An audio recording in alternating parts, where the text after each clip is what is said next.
प्यारे बच्चों, आज की ये वीडियो देखने के बाद अब आपको ये कभी नहीं सोचना पड़ेगा, ना ही ढूंढना पड़ेगा कि कौन सा टॉपिक हम पढ़ें, कौन सा छोड़ें, कौन सा इम्पोर्टेंट है, कौन सा इम्पोर्टेंट बिल्कुल नहीं है। तो सारे इम्पोर्टेंट टॉपिक को आज की वीडियो के अंदर मैंने इकट्ठा किया है और ये सारे इम्पोर्टेंट टॉपिक आपको फ्री ऑफ कॉस्ट मिल जाएंगे। कहाँ मिलेंगे उसके बारे में मैं बताऊंगा, लेकिन आज का जो इम्पोर्टेंट टॉपिक है उसको पहले आप देख लो। कहते हैं ना कि कोई चीज़ एक्सेप्ट करने से पहले उसके बारे में जानिए कि वो आपके लायक है कि नहीं है, आपके काम आएगा कि नहीं आएगा, आपके फ्यूचर को ब्राइट कर पाएगा कि नहीं कर पाएगा। आप केमिस्ट्री में बार बार परेशान होते हैं, बार बार कहते हैं कि सर केमिस्ट्री हमारा गड़बड़ है, ठीक से समझ में नहीं आता, ठीक से याद नहीं होता। तो केमिस्ट्री सच में ऐसा सब्जेक्ट है भी।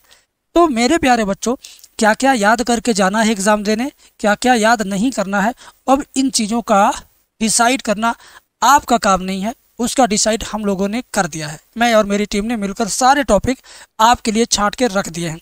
इस वीडियो के अंदर आपको वे सारे टॉपिक मिल जाएंगे।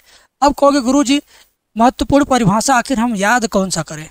तो परिभाषा तो मैं बताऊंगा कौन सा याद करना है, ठीक है। मैं आपको महत्वपूर्ण नियम भी बताऊंगा कौन सा याद करना है। आपके पास कोई भी क्वेश्चन बैंक है, आपके पास कोई नोट्स है, या किसी से आपने मांग लिया है, या स्कूल में आप जाते लिखवाया जाता है, अब उसमें से आपको क्या क्या याद करके जाना है वही सारी चीज़ें मैं आपको बताऊंगा, ठीक है।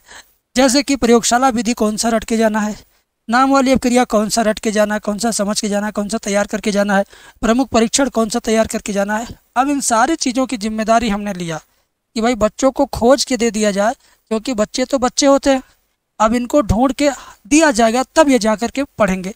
तो मैंने वैसा ही किया, ढूंढा, रिसर्च किया, अब आपको मैं दे रहा हूँ तो आप इसको पढ़िए।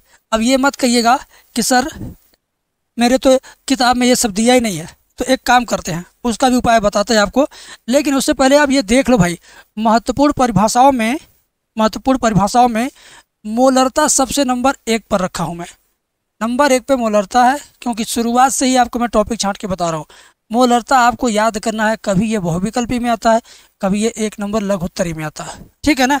तो ज़्यादातर इसकी परिभाषा ही पूछता है, मोलरता क्या है या मोलरता की परिभाषा समझाइए, ठीक है। उसके बाद मोललता भी आता है। मोलरता मोललता दोनों अलग अलग चीज़ है, साथ में ही इन दोनों को याद करना, क्योंकि ये दोनों कन्फ्यूजन वाले चीज़ हैं और ज़्यादातर एग्जामिनर कन्फ्यूजन भरे परिभाषाओं को ही आपसे पूछता है। वो जानता है कि बच्चा कन्फ्यूज होकर गलती से दूसरा वाला ही लिखेगा, इस नाते ये दोनों साथ में मैंने भी रखा कि आप इन दोनों को एक साथ तैयार करो, ये जानो दोनों में क्या डिफरेंस है, ठीक है। और इनका इससे रिलेटेड क्वेश्चन कैसे कैसे आता है, इससे रिलेटेड सबसे रिलेटेड क्वेश्चन कैसे कैसे आता है। तो आप चाहते हो कि क्वेश्चन में डायरेक्ट तैयार करना, हेडिंग तो कहीं मिलेगा नहीं, मिलेगा तो इनसे संबंधित क्वेश्चन मिलेगा। तो अगर वो क्वेश्चन अगर आपको चाहिए तो एप्लीकेशन डाउनलोड करिए हमारा।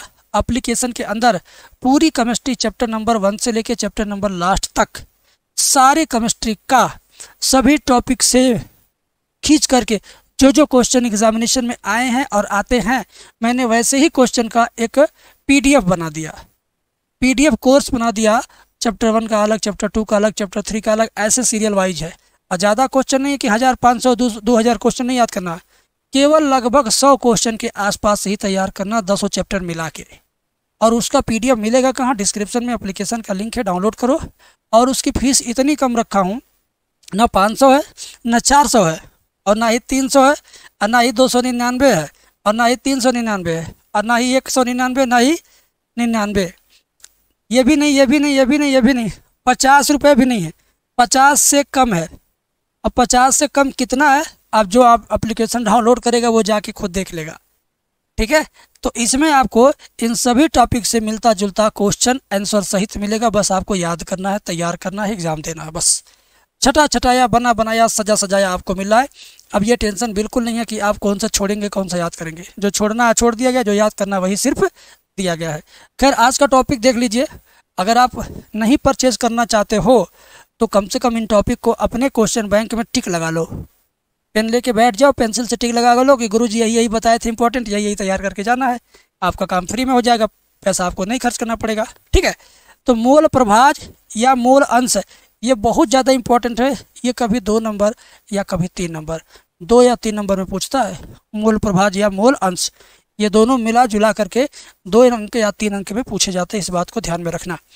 क्वथनांक में उन्नयन हिमांक में अवनमन। आपको कन्फ्यूजन कर होगा कि क्वथनांक और हिमांक अलग अलग चीज़ है।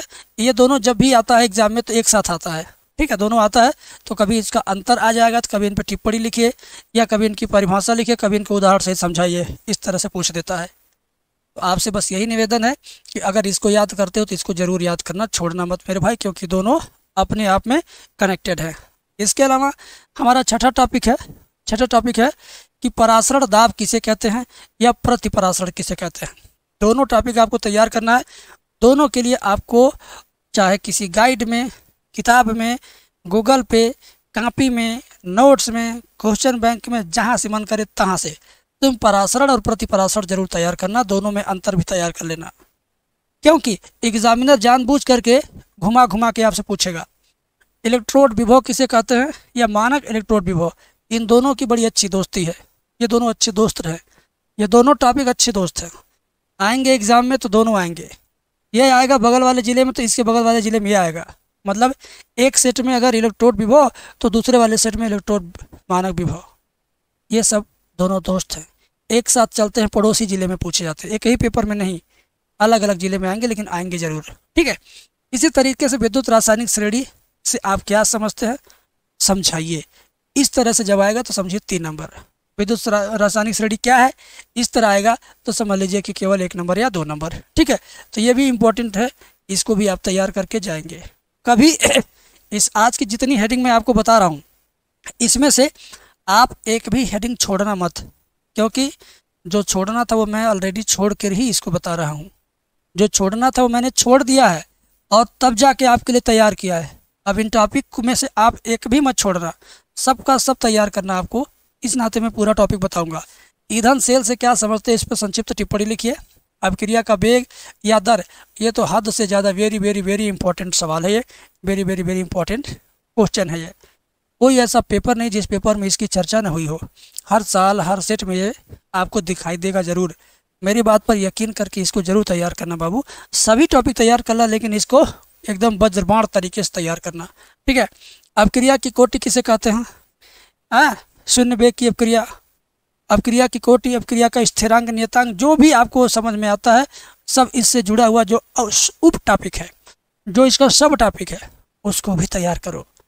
अब ये मत कहना गुरुजी इतना ज़्यादा क्यों बता रहे हो। अरे भाई 10 चैप्टर है, 10 चैप्टर में से अगर तुम्हें 5-5 टॉपिक बताएंगे तो 50 टॉपिक हुआ, और हमने 50 टॉपिक से भी कम टॉपिक छांटा। अभी पूरी वीडियो देखिएगा तो आपको पता चलेगा कि हाँ गुरुजी आप सही हैं, सच में। आप एक बात कमेंट करके बोलोगे, ठीक है। अब क्रिया की आणविकता से क्या समझते हैं, ये भी कभी कभी 2 नंबर में या कभी 3 नंबर में, इतने में पूछता है, ठीक है। संक्रियण ऊर्जा से आप क्या समझते हैं या संक्रियण ऊर्जा की परिभाषा लिखिए, या इस पर टिप्पणी भी आ जाती है कभी कभी, तो वो भी आपको करना ही करना है, ठीक है। तो जो महत्वपूर्ण परिभाषाओं के अंतर्गत पूछा जा सकता था वो मैंने सेलेक्ट किया है, आपको बता रहा हूँ। आप अपने हैं तो अपने ही लोगों को लोग बताएंगे। आप मेरे शिष्य हैं, मेरे सब्सक्राइबर हैं, तो ज़रूर आपको मैं बताऊँगा। संक्रमण तत्व किसे कहते हैं और अंतः संक्रमण तत्व, इन दोनों में अंतर है। दोनों का अंतर भी याद करना, दोनों अलग अलग टॉपिक भी है, इसे याद करना। डी ब्लॉक के तत्व, यह ब्लॉक के तत्व, किस ब्लॉक के तत्व हैं, इनको भी आप तैयार रखना, ठीक है। लैंथेनाइट आकुंचन, लिगेंड क्या है। लिगेंड बेटा मैं कहना नहीं चाहिए, लिगेंड सबसे बड़ा टॉपिक है।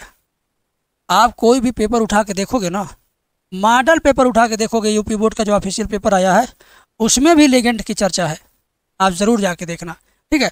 उप संयोजक संख्या ये क्या होता है, इससे रिलेटेड टॉपिक जितना भी क्वेश्चन है, ज़्यादा नहीं, इससे संबंधित 1-2 क्वेश्चन, इससे भी 1-2, इससे भी 1-2, इससे भी 1-2, इससे भी 1-2, बस कहने के लिए हमने आपके लिए सभी टॉपिक से जुड़ा हुआ क्वेश्चन और उसका आंसर PDF फाइल के रूप में एक छोटे से कोर्स के रूप में रखा है 40 रुपये वाले कोर्स में। अब 40 रुपये एक बर्गर की कीमत के बराबर इस कोर्स की प्राइस है। जिन बच्चों ने लिया है वो बच्चे धड़ल्ले से पढ़ रहे हैं, तैयार कर रहे हैं, और फ़ोन करके कहते हैं कि सर बहुत बढ़िया कोर्स है, फिजिक्स का भी लाइए, तो मैंने फिजिक्स का भी ला दिया। अब कह रहे सर हिंदी अंग्रेजी का भी लाइए, मैंने कहा ठीक है यार, इतना पढ़ो पहले हिंदी अंग्रेजी, तो तुम चाहे जब तैयार कर लोगे, उसके लिए इंतज़ार करो, ठीक है। तो आप भी चाहो तो उस कोर्स में जाके परचेज करके संबंधित क्वेश्चन तैयार करो, नहीं तो तुम्हारे पास क्वेश्चन बैंक होगा ही, उसमें पेंसिल से टिक लगाओ और क्वेश्चन बैंक से पढ़ लो, तुम्हारा 1 भी रुपया नहीं लगेगा, ठीक है। आ जाओ आगे। यहाँ पर महत्वपूर्ण परिभाषाओं में क्रिस्टल क्षेत्र सिद्धांत क्या है, और संयोजकता का आबंध सिद्धांत, वर्नर सिद्धांत, हेलो एल्केन तथा वर्गीकरण, और SN1 SN अपक्रिया।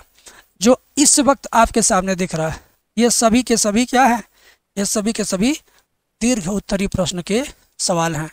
ये सभी के सभी दीर्घ उत्तरीय कैटेगरी के हैं। इन सबसे दीर्घ उत्तरीय में यानी 3-3 नंबर में या 5-5 नंबर में इस तरीके से प्रश्न आते हैं।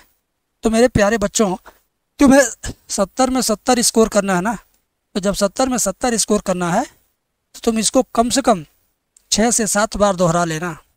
एक बार पढ़ के छोड़ दो, याद हो चाहे ना याद हो, दूसरी बार पढ़ के छोड़ दो, याद हो चाहे ना याद हो, जब तीसरी बार पढ़ने लगोगे तो तुमको लगेगा ये तो हमको याद हो गया जी, ऐसे लगेगा, ये तो हमको याद हो गया जी, सच में ऐसे लगेगा तुम्हें।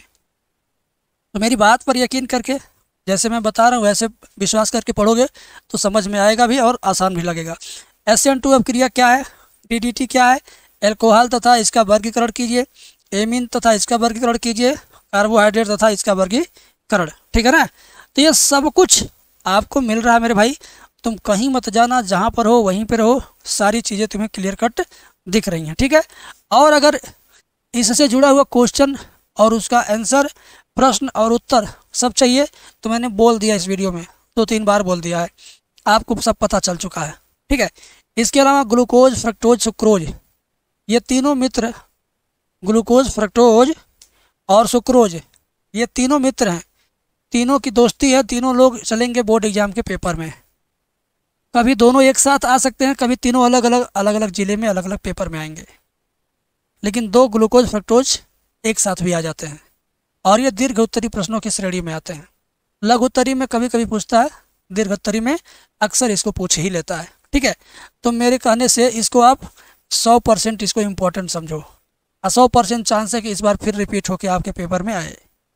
मैं अपने से नहीं कह रहा हूँ, मैंने हर साल पेपर का, प्रीवियस ईयर पेपर का, क्वेश्चन बैंक का और किताब का जोरदार तरीके से अध्ययन किया, कई शिक्षकों से मैंने बात किया, तब जा कर के आपके लिए इम्पोर्टेंट टॉपिक का कलेक्शन आपके सामने लाया हूँ। और ये कलेक्शन नहीं, इम्पोर्टेंट टॉपिक का पिटारा है। अब ये पिटारा खुल रहा है, इसको लूटो, तुम जितना लूट सकते हो लूटो, स्क्रीनशॉट ले लो या एप्लीकेशन डाउनलोड करना, वहाँ तो सब कुछ मिल ही जाएगा, बट स्क्रीनशॉट ले लो इसका। एमिनो अम्ल से क्या समझते हैं, प्रोटीन पर टिप्पणी लिखिए, प्रोटीन से आप क्या समझते हो, इसको भी जरूर तैयार करना। और एंजाइम के बारे में विधिवत, ठीक है, महत्वपूर्ण परिभाषा, विटामिन के बारे में, न्यूक्लिक अम्ल के बारे में, DNA की संरचना का वाटसन तथा क्रिक सिद्धांत, इसको भी एकदम ढंग से तैयार करना है, उल्टा सीधा नहीं, पूरी तरह से ढंग से तैयार करना है, ताकि आप जब भी पेपर दें तो आपको एकदम फील होना चाहिए कि हाँ मेरी तैयारी हो गई है। जैसे ही आपके हाथ में पेपर आए तुरंत आपको लगे कि अरे यार पूरा पेपर मेरे लिए आसान है, मैंने तो वही याद किया जो पेपर में आया है। आप इस बात को भी आप कमेंट करके बोलेंगे, ठीक है। हेनरी का नियम, राउल्ट का नियम, वान टाफ गुणांक, दीर्घ उत्तरी प्रश्न में, ठीक है, दीर्घ उत्तरी प्रश्नों की श्रेणी का है ये। और कोलराउस का नियम, आर्हेनियस का समीकरण, फैराडे का विद्युत अपघटन। अब ये देखो, फैराडे वाला और निर्नष्ट समीकरण वाला, मतलब इसमें से कोई भी जो नाम वाली अपक्रिया है, मतलब नाम वाले नियम है, प्रमुख नियम है ना, तो प्रमुख नियम के अंतर्गत इतने हैं। किसी भी अगर छपरी टाइप के लड़के लड़कियों से पूछोगे, तुम ये बताओ, स्क्रीनशॉट इसका ले लो, कह देना कि ये बताओ जो ये मास्टर उंगली से दिखा रहा है ये इम्पोर्टेंट टॉपिक है क्या केमिस्ट्री में, तो कहेगा ये तो महा इम्पोर्टेंट है, यही तो हमारे भी सर जी बताए हैं। सभी छात्रों के मुख से सुनने को मिलेगा कि ये इम्पोर्टेंट टॉपिक है, तो फिर मैं जो कह रहा हूँ क्यों नहीं मानते हो, मेरी बात भी माना करो, मैं भी तो तुम्हारे लिए भलाई, तुम्हारी भलाई के बारे में सोचता हूँ। तो ज़रूर आप इनको तैयार करके जाएंगे, इनसे आप 1 नंबर 2 नंबर 5 नंबर तक भी क्वेश्चन पाएंगे। और इन सब से जुड़ा हुआ प्रश्न जो परीक्षा में आया है उसको उत्तर सहित, डायग्राम सहित हमने अपने 40 रुपये वाले कोर्स में रखा था। यार कई बार मैं उसकी याद दिला दे रहा हूँ आपको, अब नहीं नाम लूँगा उसका, मुझे खुद बुरा लग रहा है, एक बार कह दिया तो कह दिया। प्रमुख परीक्षण में देखो, प्रमुख परीक्षण स्क्रीनशॉट ले लो, मोलिस परीक्षण, टालेन अपकर्मक, अफेलिंग बिलियन, ल्यूकन परीक्षण, ल्यूकास परीक्षण, ये सब आप तैयार कर लेना मेरे भाई। परीक्षण वाली जितने क्वेश्चन हैं सब आप इनसे जुड़ा हुआ तैयार कर लेना, तुम्हारी भलाई तुम्हारे पास। महत्वपूर्ण प्रयोगशाला विधियाँ, अब देखो दीर्घ उत्तरीय 5-5 नंबर वाला प्रयोगशाला विधि, कोई भी आएगा तो 1 नंबर में आएगा, सीधे या तो 3 या तो 5। प्रयोगशाला विधि कोई भी आता है तो सीधे या तो 3 या तो 5, और इनमें से गारंटी है कि 2 प्रयोगशाला विधि आएगा ही आएगा। अब ये 4 हैं तो 4 के चारों रट डालो, चारों ट्रिक से, चाहे रट के चाहे समझ के, तुम जैसे मन वैसे तैयार कर डालो। पेपर में समझ लो ये धमाका करने वाला बम है, इसे देख करके तुम्हारे अंदर की ऊर्जा दुगनी हो जाएगी। कहोगे अरे यार यही तो मास्टर बताए थे और यही पेपर में भी आ गया। फिर प्रयोगशाला विधियों में 5वीं, 6वीं और 7वीं, ये भी इम्पोर्टेंट है, इनको नज़रअंदाज मत करना, इनको भी तैयार करना। कहने का मतलब ये है कि जितनी चीज़ें आपको तैयार करके जाना है उतनी चीज़ों का कलेक्शन इस वीडियो के अंदर है। अब इसमें से आप छांटना मत, इसमें से आप छांटना मत, क्योंकि मैंने ऑलरेडी छांट दिया आपके लिए। ठीक है, वोल्टेज अपक्रिया, फिटिंग अपक्रिया, वोल्टेज फिटिंग अपक्रिया, होल्ड डीकर अपक्रिया और फिडल क्राफ्ट अपक्रिया, ये 5 अपक्रियाओं को रट डालो मेरे भाई। नाम वाली अपक्रिया, नाम से पूछता है कि फ्रीडल क्राफ्ट अपक्रिया कौन सी है, इसके बारे में संक्षेप में बताइए या इसका विस्तार से वर्णन कीजिए। ठीक है, नाम वाली अपक्रियाओं में गाटर मान अपक्रिया, राइमर टीमन अपक्रिया, कोल्बे स्मिथ अपक्रिया और विलियमसन अपक्रिया और कैनिजारो अपक्रिया, जितने भी नाम अपक्रियाओं के हैं, नाम वाली सभी अपक्रियाएं भी आपके पेपर में आती हैं। तो सरासर जो यहाँ बताया गया इसी में से सरासर पेपर में भी टच करेगा। इसी तरह हेडिंग नहीं आएगा पेपर में, क्वेश्चन आएगा। अब क्वेश्चन का रूप आपके क्वेश्चन बैंक में है, आप वहाँ से तैयार करो या तो छांट करके हमने दे ही दिया, जहाँ दिया वहाँ जा नहीं रहे हो तुम लोग। हाँ, बार बार यार मेरा मन कह रहा कि तुमको वो बताऊं, इस नाते कि इतना अच्छा चीज़ है वो कि बिना बताए रहा ही नहीं जाता। अब फीस के नाम पर समझो कुछ भी नहीं है, हम तुमसे मुलाकात कर दे, तुम्हारे घर आया तो तुम 300-400 रुपये का चाय पानी नाश्ता करा दोगे हमारा, समझ गए। उससे भी बहुत, एक कप चाय की कीमत है समझो, एक कप चाय पानी, चाय बिस्कुट, ये सारे के सारे नाम वाली अपक्रियाओं का प्रश्न उत्तर हमने आपको दे रखा है अपने PDF वाले कोर्स में। ठीक है, अब मैं नहीं कहूँगा कि यार तुम इसके लिए तुम उसको खरीदो, बस मैं यही कहूँगा कि आप इन सब टॉपिक को तैयार करें, किसी कॉपी में से, किसी क्वेश्चन बैंक में से, किसी किताब में से, किसी गूगल सर्च करके, किसी के नोट्स में से या कहीं से, जहाँ से तुम्हारा दिल करे वहाँ से लेके आओ। तुम्हारे पास फ्री वाला भी ऑप्शन है, किसी की किताब में से देख के रट लो, फ़ोटो खींच के रख लो, मोबाइल से पढ़ते रहो या हमारे ऐप में जाओ। तुम्हारे पास सभी रास्ते हैं, तुम जिस रास्ते पे चलना पसंद करो ये तुम्हारी मर्जी पे मैं छोड़ देता हूँ। समझ गए? मिलेंगे अगली वीडियो में, देखते रहिए एम सॉल्यूशन यूट्यूब चैनल।